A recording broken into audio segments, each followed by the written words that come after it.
स्वागत है आपका लॉ पॉइंट में। आज हम चर्चा करने वाले हैं chapter 5 of CrPC, that is arrest. Arrest की जो चर्चा की गई है that is from section 41 to 60A of CrPC. Arrest कौन कर सकता है, अरेस्ट कब की जाती है, अरेस्ट करने की पावर किसके पास है, इन सारी बातों को हम आज डिटेल्स में समझेंगे। और इसे हमें इसलिए भी समझना ज़रूरी है क्योंकि पुलिस अपने पावर का मिसयूज ना कर सके, अपनी दिए गए राइट्स को अगर वो पब्लिक के सामने मिसयूज करती है तो पब्लिक को पता होनी चाहिए आम जनता की राइट्स क्या है। इन सारी बातों को ध्यान में रखते हुए I am trying my best to share my knowledge with all of you. So let's begin. This is the first slide. Arrest of a person covered in CRPC 1973 from section 41 to 60A. So let's go ahead. The chapter arrest I covered in following divisions like introduction. हम समझेंगे arrest क्या होती है, why to arrest a person, क्यों police को ज़रूरत पड़ती है कि किसी को वो अरेस्ट करे, टाइप ऑफ अरेस्ट, अरेस्ट कितने तरह की होती हैं, who is empowered to arrest, further how to arrest, arrest करने की का तरीका क्या होना चाहिए, कैसे अरेस्ट करना चाहिए। There is also a guidelines given to police in the CrPC and further right of arrested person. एक अरेस्टेड पर्सनस की राइट्स कैसी होती है, क्या क्या होती है, उसे कानून ने कौन कौन से राइट्स दिए हुए हैं वो जानना बिल्कुल ज़रूरी है। And further in case law हम कुछ केस लॉ को समझेंगे जिससे कि हमें अरेस्ट को समझने में आसानी हो। The introductory part is from article 19 to 21 of Indian constitution. हमें ये जानना बिल्कुल ज़रूरी है कि भारतीय संविधान that is source of many of our laws, भारतीय संविधान ने हमें कुछ फंडामेंटल राइट्स दिए हुए हैं। और लॉ क्या कहती है, every person has a right to move freely throughout the country. ये हमारा एक मौलिक अधिकार है, ये हमारा एक फंडामेंटल राइट है कि हम देश में कहीं भी किसी जगह जा सकते हैं। There are some exceptions like in restricted area we cannot go. Second, Article 21 said that no person shall be deprived of his life or personal liberty except according to the procedure established by law. Article 21 जो कि हमारा एक fundamental rights है वो ऐसा कहती है कि किसी को भी उसके पर्सनल लिबर्टी से डिप्रिव नहीं किया जा सकता, अलग नहीं किया जा सकता है। अगर ऐसा करना है तो उसके लिए प्रॉपर लॉ होना चाहिए, उसके लिए प्रोसीजर होना चाहिए, तभी उसे उसकी पर्सनल लिबर्टी से डिप्रिव करेंगे। तो ये तो थी बातें इंडियन कॉन्स्टिट्यूशन की जो कि हमें हमारी लिबर्टी के बारे में बताती है, हमारे फंडामेंटल राइट्स के बारे में बताती है। So let's move to the code of criminal procedure. Code of criminal procedure में सेक्शन 41 टू सेक्शन 60 जो है अरेस्ट ऑफ पर्सन के बारे में एक्सप्लेन करती है, बताती है। So let's go ahead. The first thing is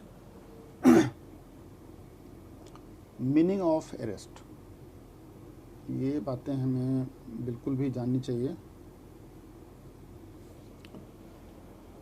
arrest क्या होती है, किसे कहते हैं?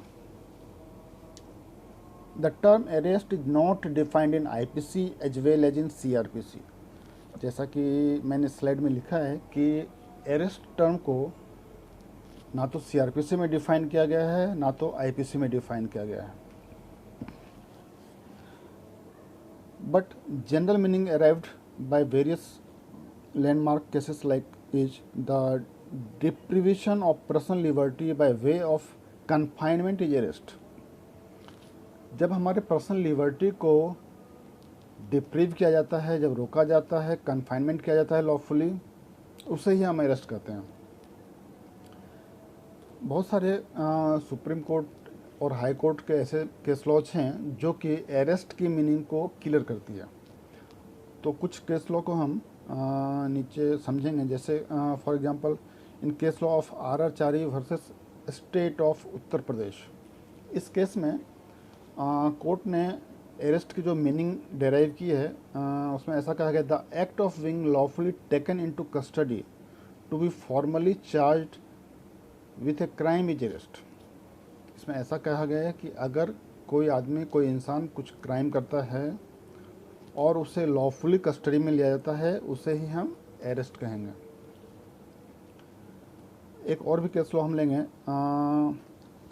अजनैब Singh versus state of Punjab.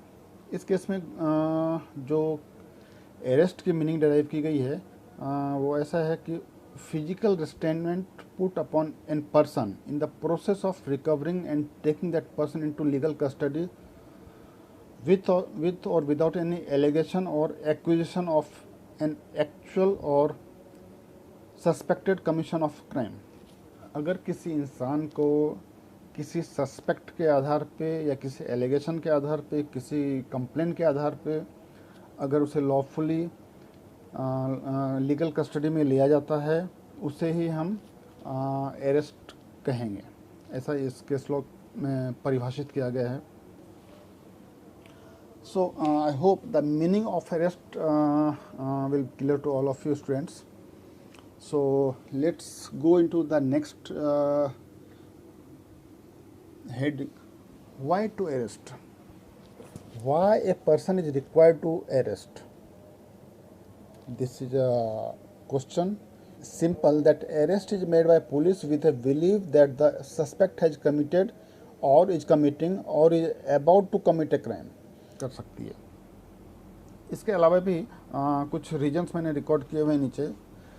For securing the attendance of A accused for trial. किसी भी क्राइम में जब एक्यूज्ड का कोर्ट में आना जरूरी हो तो पुलिस उसे अरेस्ट करती है, और यदि उसे छोड़ा जाता है तो उसे बेल के आधार पे, श्योरिटी के आधार पे या अदर गारंटी के आधार पे उसे छोड़ा जाता है। तो for any such offences a person may be arrested and can be release on bail. Further the prevention of apprehended offence or as a precautionary major.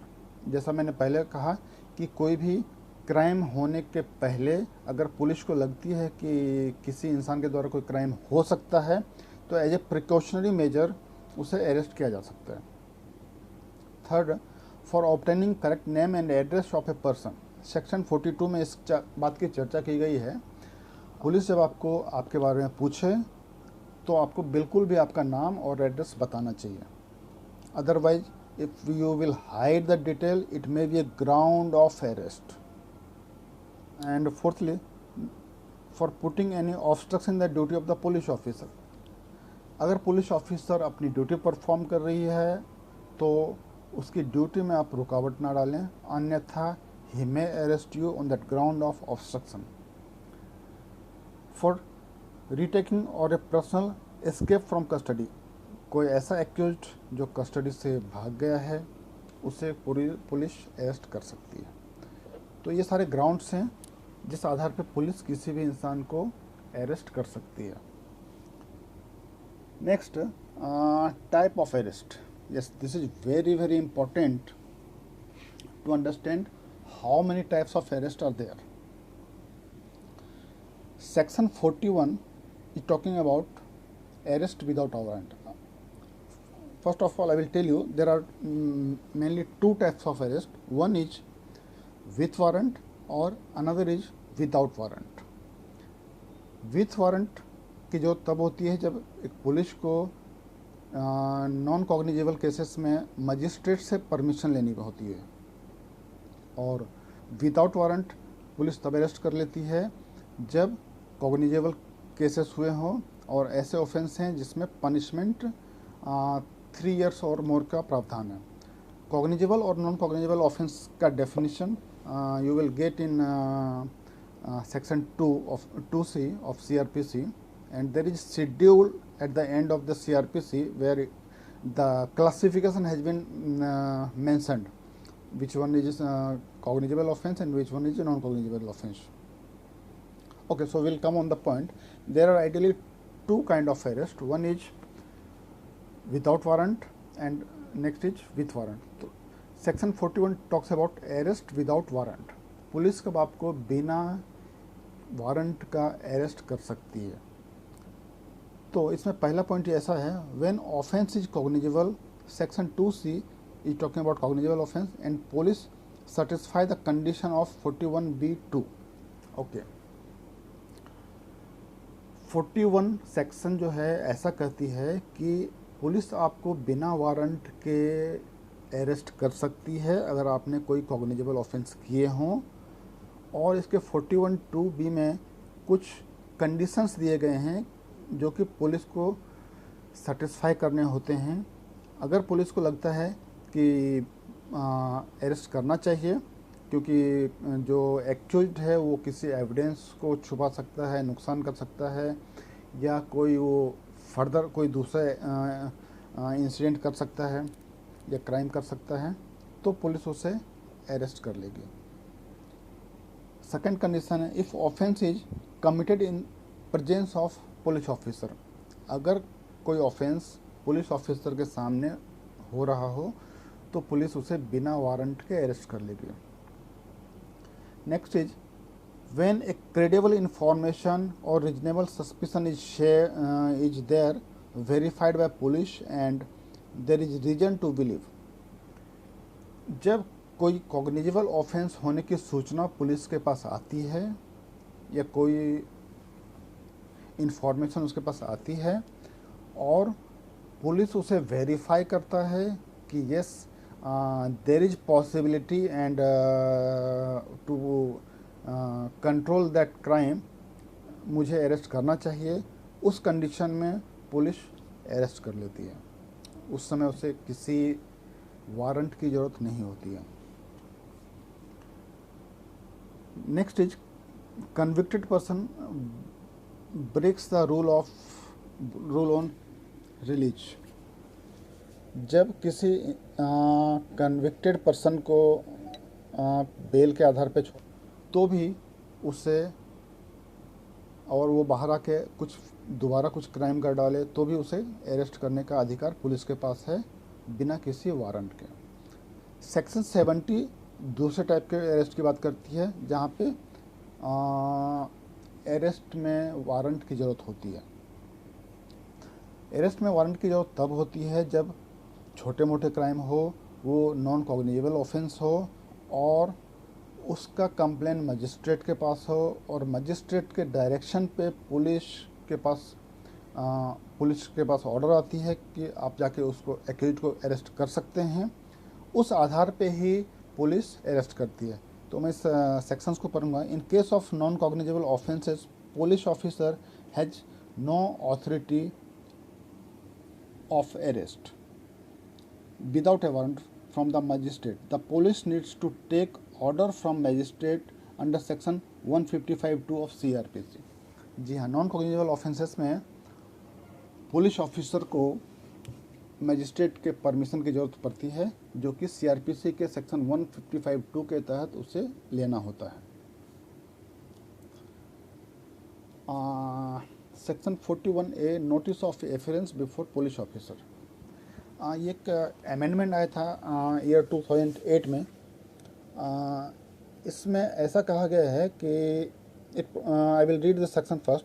Section 41A it provides that police officer may in all the cases where arrest is not required under provision of section 41(1) issue a notice directing the person against whom a reasonable complaint has made or credible information has been received or reasonable suspicion exists that he has committed a cognizable offence to appear before him. If any such notice is received by a person, it is duty of the person to compile the terms of notice. Failure of this may be a ground of arrest. Section 41A ऐसा कहती है कि जब किसी police officer के सामने कोई cognizable offence की रिपोर्टिंग होती है, FIR दर्ज होता है, तो पुलिस ऑफिसर 41(1) के तहत ये चेक करता है कि क्या इस केस में अरेस्ट करना ज़रूरी है। हालांकि उसके पास राइट्स है, but it is discretionary power given to police कि वो पहले ये सेटिस्फाई कर ले अपने आप को कि क्या इस केस में अरेस्ट करना बिल्कुल ज़रूरी है। अगर उसे ऐसा लगता है कि इसमें अरेस्ट करना ज़रूरी नहीं है तो पुलिस ऑफिसर आईओ के द्वारा एक नोटिस इशू किया जाता है एक्यूज को। This notice is under 41A। उस नोटिस के द्वारा एक्यूज को पुलिस के सामने प्रेजेंट होने के लिए किसी भी इंक्वायरी के लिए बोला जाता है ऑन ए फिक्स डेट और something, and according to that 41A that person the accused must have to compile the terms of that letter। उस एक्यूज को अगर ऐसा कोई लेटर आता है सेक्शन 41A के तहत, तो एक्यूज को बिल्कुल भी उसे उस लेटर के टर्म को कंपाइल करना चाहिए और पुलिस के सामने प्रेजेंट होना चाहिए। अगर वो ऐसा नहीं करता है एक्यूज, अगर वो इस लेटर को इग्नोर करता है, फुलफिल नहीं करता उसके टर्म्स को, तो ये भी एक ग्राउंड हो सकता है कि पुलिस उसको अरेस्ट कर ले। Until and unless the person will attend to police officer, the police officer shall not arrest him until unless it is very mandatory he found, and he must have to record the reason before arrest। तो ये थी 41A की बातें। Hope आपको यहाँ तक समझ आया होगा। Let's go ahead now. Who can arrest, very important sections हैं यहाँ पे, सेक्शन 43, 42 एंड 44। आप अरेस्ट कौन कर सकता है, अरेस्ट करने की पावर किसके पास है? तो जी हाँ, हम ये समझ लें कि सिर्फ एक पुलिस ऑफिसर ही आपको अरेस्ट नहीं कर सकता है। अरेस्ट करने का पावर एक पुलिस ऑफिसर के अलावा एक मजिस्ट्रेट के पास होता है और एक आम पब्लिक के पास भी होता है। जी हाँ, आप और हम भी किसी को अरेस्ट कर सकते हैं।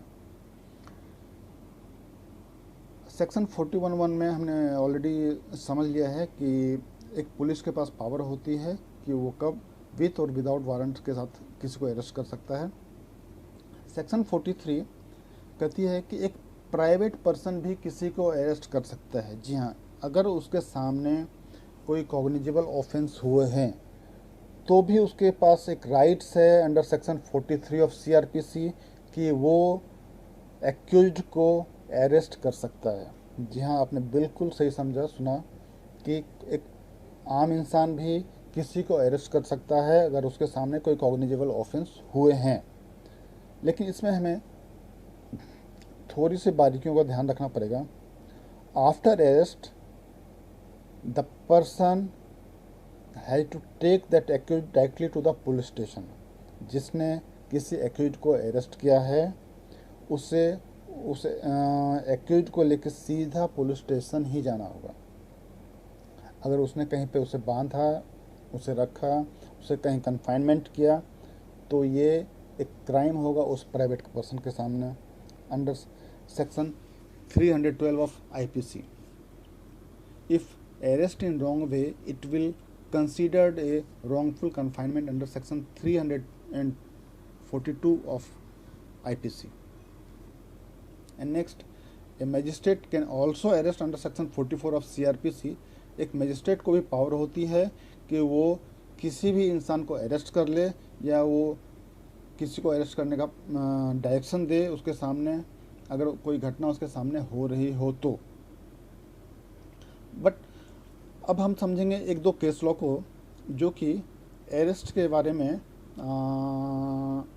थोड़े से क्लैरिटी देती है हमको कि कब अरेस्ट करने का जो पावर है पुलिस के पास में, क्या पुलिस उसे मिसयूज कर रही है या कोई और ऐसी चीज़ें हैं जो कि पुलिस को नहीं करना चाहिए और पुलिस कर रही है। एक केस पढ़ लेते हैं Joginder Kumar versus state of UP, बहुत अच्छी चीज़ कही गई है इसमें। कोई पुलिस ऑफिसर सिर्फ इसलिए अरेस्ट नहीं कर सकता क्योंकि उसे पावर दी गई है, नहीं, उसे कारण बताना होगा। जी हाँ, it is held that no arrest can be made merely because it is a lawful to do so. There must be a justifiable reason to arrest. अगर पुलिस किसी को अरेस्ट करती है तो उसे सिर्फ इसलिए नहीं अरेस्ट कर सकती क्योंकि पुलिस के पास ये पावर है, उसे जस्टिफाई करना पड़ेगा कि वो क्यों अरेस्ट कर रहा है। और एक केस लॉ है state versus Vehra of criminal law journal 1997 की। इसमें कहा गया है, it was held that the reasonable suspicion and credible information must relate to definite allegation which must be verified by police officer before an arrest. Police को यदि power दी गई है तो हो सकता है कोई पुलिस अपनी रंजिश निकालने के लिए या अपना पावर दिखाने के लिए अरेस्ट कर ले और ये बोले कि हमें तो इन्फॉर्मेशन मिली थी, हमने इसलिए अरेस्ट किया, छोड़ देते हैं। अभी नहीं, उसे किसी भी इन्फॉर्मेशन को सुनिश्चित करनी पड़ेगी, उसे वेरीफाई करना होगा कि जो इन्फॉर्मेशन उसे मिली थी वो इन्फॉर्मेशन पक्की थी और उसको सुनिश्चित करने के बाद ही वो उसे अरेस्ट कर सकता है। इसलिए हमें बिल्कुल भी अगर पुलिस के पास कोई पावर है तो लॉ उसे ये भी बोलती है कि उस पावर का वो कैसे इस्तेमाल करे, वो अपनी मर्ज़ी से इस्तेमाल कर रहा है या किसी पर्सनल रीज़न से इस्तेमाल कर रहा है तो उसे इसके लिए पनिशमेंट भी हो सकती है, इसके लिए बंदिश है। Okay, how to arrest. There is a picture of Sanjay Dutt, you have seen. Sanjay Dutt की हैंड कफिंग की गई है, उसके हाथ को बांधा गया है और ये बात है 1992 के समय की, जब संजय दत्त के ऊपर बॉम्बे बम ब्लास्ट के समय का जो केस चल रहा था। But after that there are few changes takes place in that CRPC. Section 46 describes how the arrests are to be made. In making an arrest, the police officer actually touch or confine the body of the person to be arrested. If such person simply submits himself to the police officer, no force to be applied. अगर police आती है और किसी को arrest करना चाहती है और वो इंसान अपने आप को पुलिस को सरेंडर करता है तो पुलिस बिल्कुल भी फोर्स का इस्तेमाल नहीं कर सकती है। जी, बिल्कुल भी उसे फोर्स का इस्तेमाल करने की अनुमति नहीं है। एक केस लॉ है Virendra Kumar Rai versus union of India criminal law journal 1992. It was held that arrest need not be handcuffed the person and it can also be complete spoken words if the person submits to the custody. जैसा कि मैंने कहा कि hand coughing की बिल्कुल भी ज़रूरत नहीं है। अगर पुलिस आती है और अरेस्ट करना चाहती है बाय वर्बल इंफॉर्मेशन और अगर एक्यूज्ड अपने आप को सरेंडर करता है तो बिल्कुल भी ना तो उसे फोर्स अप्लाई करना है ना ही उसकी हैंड कफिंग करनी है। ये दुख की बात है कि जब संजय दत्त का केस चल रहा था उस समय ऐसा प्रोविजंस लॉ में नहीं था, इसलिए उस समय उसकी हैंड कफिंग की गई थी। Now section 49, if accused refused to surrender then police officer may use reasonable force to them. अगर कोई एक्यूज्ड अपने आप को सरेंडर नहीं करता है, वो भागने की कोशिश कर रहा है, तो पुलिस के पास पावर है कि वो फोर्स को यूज करें, लेकिन उतनी ही मात्रा में जितनी उसे ज़रूरत हो। ऐसा नहीं कि वो उसे इस बुरी तरह से पकड़े, मारे, पीटे, गिराए कि वो इंजर्ड हो जाए एंड प्रॉब्लम में आ जाए। तो पुलिस को कुछ गाइडलाइंस दी गई है जिससे उसको उसमें ध्यान रखना है। ए पुलिस ऑफिसर में cause death of the person not surrendering only if the accused commits a crime punishable for the life imprisonment और डेथ। एक प्रोविजंस है, अगर किसी एक्यूज्ड ने ऐसा कोई क्राइम किया जिसमें पनिशमेंट लाइफ इम्प्रिजनमेंट या डेथ सेंटेंस हो सकती है, वहाँ पुलिस को अरेस्ट करने की पावर्स इस हद तक दी गई है कि अगर उस अरेस्ट करने में उस एक्यूज की जान भी चले जाए तो एक्सेप्टेबल है। And lastly arrest of women, एक महिला का अरेस्ट कब कैसे किया जा सकता है, तो it is given the guidelines that A women constable only arrest A lady and A lady can not be arrested after the sunset और बिफोर द सनराइज। अगर अंधेरा ढल गया हो तो कोई भी लेडीज को अरेस्ट नहीं किया जा सकता है और सुबह होने से पहले उसे अरेस्ट नहीं किया जा सकता। देयर इज सम एक्सेप्शन, अगर कोई केस सीरियस नेचर का हो जहाँ पे कुछ प्रॉब्लम्स ज़्यादा हो सकते हैं तो वहाँ पे police can take permission from the first class judicial magistrate to arrest that lady even after sunset. तो ऐसा गाइडलाइंस दिया गया है सीआरपीसी में। So let's go ahead. ये तो बातें हो गई अरेस्टेड पर्सन के भी कुछ राइट्स हैं जो कि वेरियस सेक्शंस में यहाँ मैंने स्लाइड्स में लिखा हुआ है। Rights to know the ground of arrest, एक आदमी को जब अरेस्ट किया जाता है तो उसे बिल्कुल उसको ग्राउंड बताना पड़ेगा पुलिस को कि क्यों उसे अरेस्ट किया जा रहा है। दूसरी बातें हैं, अगर उसका कोई ऐसा क्राइम है जिसमें बेल्स का प्रोविज़न है तो पुलिस की ये जिम्मेदारी है कि उसे डिटेल्स में बताएं कि आपको इस तरह से बेल लेनी चाहिए, ऐसे प्रोविजंस आपके पास में अवेलेबल हैं। ये सेक्शन 52 ऑफ सीआरपीसी में दिया गया है। थर्ड, एज पर article 22(2) of Indian constitution, right of arrested person also is that right to be taken to magistrate within 24 hours।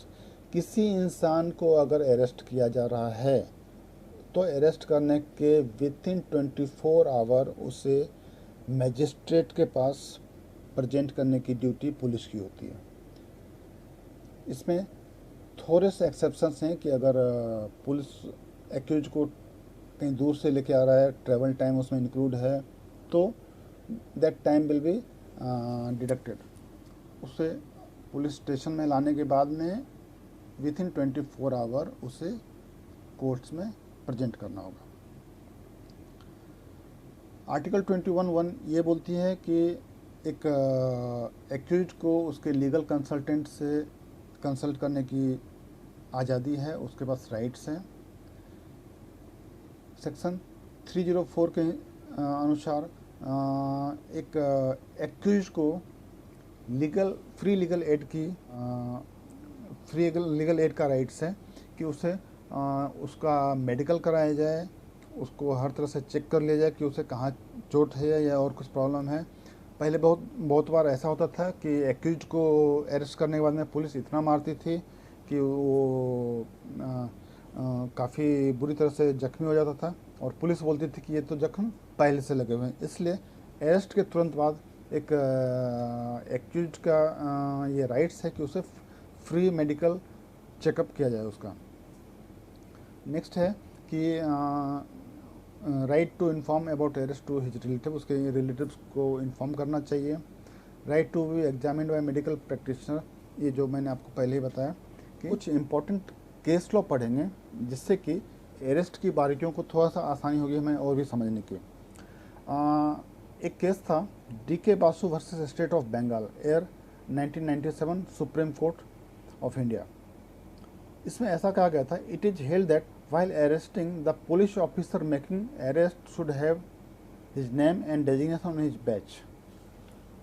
इस केस लॉ में एक डायरेक्शन दी गई थी पुलिस ऑफिसर को जिसमें कहा गया था कि जब भी कोई पुलिस ऑफिसर किसी को अरेस्ट करने के लिए आए तो बिल्कुल वो ड्रेस में होने चाहिए, उसके बैचेज उसके ड्रेस के ऊपर दिखने चाहिए, उसके नाम और डेजिग्नेशन अपीयर होना चाहिए। पहली बातें। दूसरी बातें हैं, अरेस्ट के वक्त उसे एक मेमो रेडी करना पड़ेगा जिससे बोलते हैं memo of arrest. Memo of arrest उसे बनाना पड़ेगा जिसमें ये सारे फैक्टर्स मेंशन होंगे कि to be prepare the police officer, वो एक पुलिस ऑफिसर के द्वारा बनानी चाहिए। Name of the person who arrest arrested जो पर जिसको अरेस्ट किया जा रहा है उसका नाम होना चाहिए उसमें, उसके ऊपर कौन से चार्ज लग रहे हैं उसका डिटेल्स होना चाहिए, place where that such person is arrested, कहाँ से उसे अरेस्ट किया गया है उसकी जानकारी उसमें होनी चाहिए। काउंटर साइंड बाय 3 विटनेस, जब किसी को अरेस्ट किया जा रहा हो तो उसके आसपास कोई विटनेस है तो 3 विटनेस का साइन उस मेमो पे लेना चाहिए। And next, within 12 hours of arrest police should inform to relative where such arrestee person is kept, जब किसी को अरेस्ट किया जाता है और कहीं ले जाया जाता है तो with in 12 hours of arrest उसके फैमिली को इन्फॉर्म करना ये पुलिस की ड्यूटी है कि उसे किस पुलिस स्टेशन में रखा गया है। तो ये गाइडलाइंस दिया गया था DK Basu versus state of Bengal के केस में। एक और इम्पोर्टेंट केस लो हम पढ़ लेते हैं, that is very important and landmark cases, that is Arnesh Kumar versus state of Bihar. Actually ये केस तो अपने आप में काफ़ी लेंदी है बट हम इसके फ्यू हाइलाइट्स को पढ़ेंगे।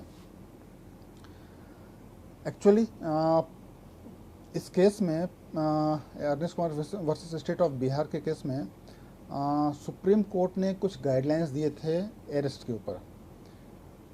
एक्चुअली ये मैटर तो था दहेज और उससे रिलेटेड उत्पीड़न के हिसाब से कि जब कोई कॉग्निजेबल ऑफेंस होता है तो पुलिस किसी भी इंसान को बिल्कुल भी उसी वक्त अरेस्ट नहीं करना चाहिए, उसे 41(2) वीक को सेटिस्फाई करना चाहिए और देखना चाहिए कि क्या बिल्कुल भी अरेस्ट करना ज़रूरी है इस मैटर पे या नहीं।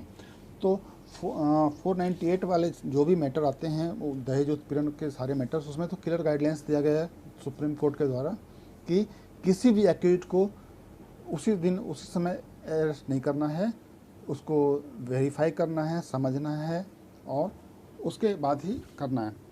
बट 498A के अलावा ऐसे और भी offences, all such cognizable offences where punishment is less than 7 years, जिसमें 7 साल से कम के पनिशमेंट का प्रोविजंस है उसमें, और पुलिस अथॉरिटी, सारे स्टेट पुलिस अथॉरिटी को ये सुप्रीम कोर्ट का गाइडलाइंस दिया गया था कि no police officer will make an arrest only because the case is non bailable and cognizable, it is lawful to do so, the existence of power to arrest is one thing and exercise of it's quite different. Police को ऐसा बोला गया है कि arrest करना या अपने power को एक्सरसाइज करना एक बातें हैं और उसको जस्टिफाई करना अलग बातें हैं। तो हमें अपने पावर का यूज इस तरह से करना है कि वो सोशल बैलेंसिंग बनी रहे और उसको जस्टिफाई होना चाहिए उस अरेस्ट को। सेक्शन 41 में ऐसा बोला गया है, इसमें गाइडलाइंस ऐसा दिया गया है, a accused punishable with the imprisonment up to 7 years for a cognizable offence can not arrested by a police officer only on the satisfaction that such person is committed the offence.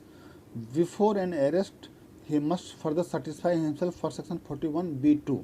इसमें ऐसा कहा गया है कि police सिर्फ इसलिए ना किसी को गिरफ्तार कर ले क्योंकि उसने कॉग्निजेबल ऑफेंस किया गया है और उसमें पनिशमेंट 7 साल से कम का है।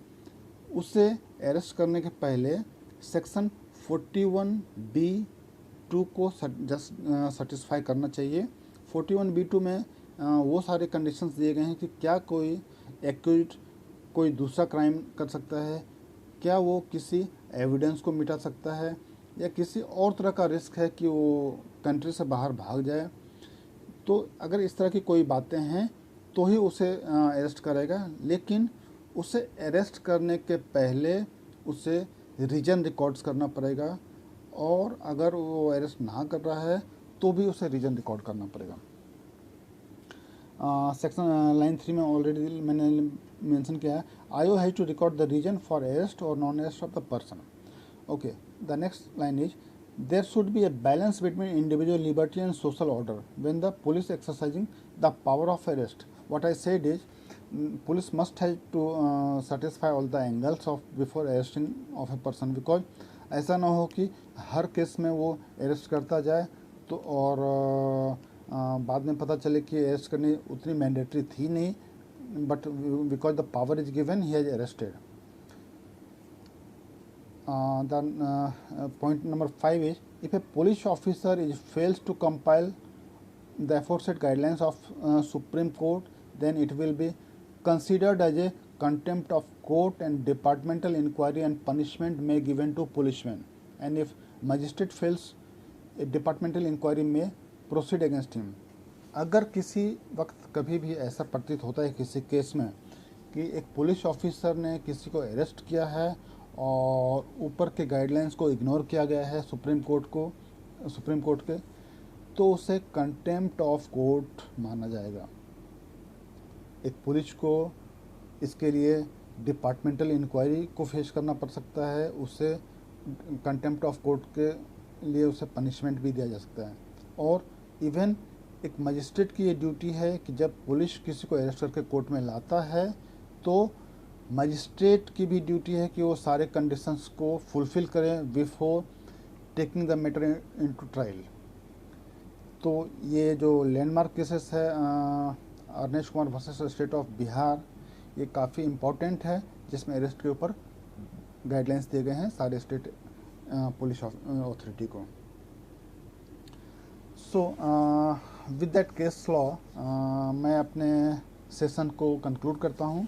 मुझे उम्मीद है आप लोगों को अरेस्ट के बारे में काफ़ी जानकारी मिली होगी और ये काफ़ी इंफॉर्मेटिव वीडियो आप लोगों के लिए होगी। So with this I request you all to please subscribe my channel. Thank you.